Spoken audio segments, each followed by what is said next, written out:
ঈদের রাতে জাগ্রত থাকা কি খুব ফজিলতপূর্ণ একটি কাজ?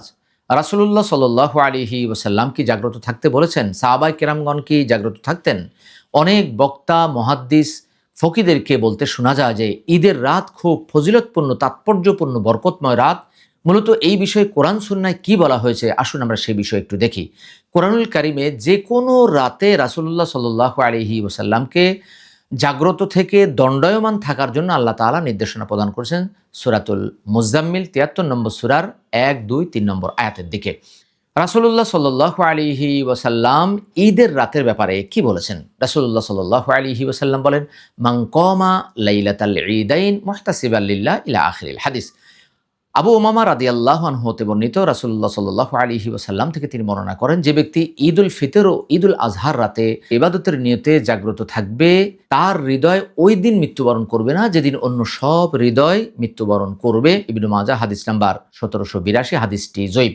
অপর বর্ণনায় অনুরূপ হাদিস এসেছে তাবারানী আওসাত ১৫৯ নম্বর হাদিস, এটিও যঈফ একটি হাদিস। ৫ রাতে জাগ্রত থাকার হাদিস এসেছে মুআয ইবনে জাবাল রাদিয়াল্লাহু তাআলা থেকে, তিনি বলেন, রাসূলুল্লাহ সাল্লাল্লাহু আলাইহি ওয়াসাল্লাম বলেন, যেই ব্যক্তি ৫টি রাতে ইবাদতের উদ্দেশ্যে জাগ্রত থাকবে তার জন্য জান্নাত অবধারিত হয়ে যাবে। ১, তারবিয়াতের রাত অর্থাৎ জিলহজ মাসের ৮ তারিখের রাত। ২, আরাফার রাত। ৩, কোরবানির দিবসের রাত। ৪, ঈদুল ফিতরের রাত। ৫, শবে বরাতের রাত। আত-তারগিব ও তারহিব হাদিস নাম্বার ১৬৫৬, হাদিসটি যঈফ। অর্থাৎ আমরা যে দুটি হাদিস পেলাম, ৩টি সনদে ২টি হাদিসই দুর্বল। রাসূলুল্লাহ সাল্লাল্লাহু আলাইহি ওয়াসাল্লাম বলেছেন, কাফা বিল মারই কাযিবান আন ইউহাদ্দিসা বিকুল্লি মা সামি'a। কোনো ব্যক্তির মিথ্যাবাদী হওয়ার জন্য এতটুকু যথেষ্ট, সে যা শোনে তদন্ত করা ছাড়া তাই বলে বেড়ায়। সহিহ মুসলিম হাদিস নাম্বার ৪।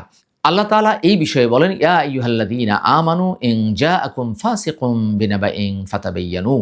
হে ঈমানদারগণ, ওহে তোমরা যারা বিশ্বাস স্থাপন করেছো, কোনো ফাসিক কোনো সংবাদ নিয়ে আসলে তোমরা তা তদন্ত করে দেখো। ৪৯ নম্বর সূরা, সূরা আল হুজুরাত ৬ নম্বর আয়াত। অর্থাৎ আল্লাহ তাআলাও তদন্ত করতে বলেছেন, রাসূলুল্লাহ সাল্লাল্লাহু আলাইহি ওয়াসাল্লাম তদন্ত করতে বলেছেন। আমরা তদন্ত করে দেখলাম হাদিস দুটি দুর্বল, অথচ সহিহ হাদিসে এসেছে যে প্রতি রাতেই আল্লাহ বান্দাদেরকে জাগ্রত থাকার জন্য, আল্লাহকে ডাকার জন্য, ক্ষমা প্রার্থনা করার জন্য তিনি ডেকে থাকেন। সহিহ বুখারী হাদিস নাম্বার ১১৪৫, হাদিসটি সহিহ। অতএব যেখানে সহিহ হাদিস রয়েছে প্রতি রাতে জাগ্রত থাকার, যেখানে সহিহ হাদিস রয়েছে লাইলাতুল কদরে জাগ্রত থাকার, সেখানে আমরা কেন ৫টি রাত্রিতে জাগ্রত থাকব? যারা রাত্রি জাগ্রত করেন না তারা এই ৫ রাত জাগ্রত থাকবেন না, কিন্তু যারা অন্যান্য রাত জাগ্রত থাকেন তারাও এই ৫টি রাত জাগ্রত থাকতে পারবেন, কোনো সমস্যা নেই। ২ নম্বর সূরার ১৪৮ নম্বর আয়াতে আল্লাহ বলেছেন, ফাস্তাবিকুল খয়রাত, তোমরা কল্যাণকর কাজে প্রতিযোগিতা করো।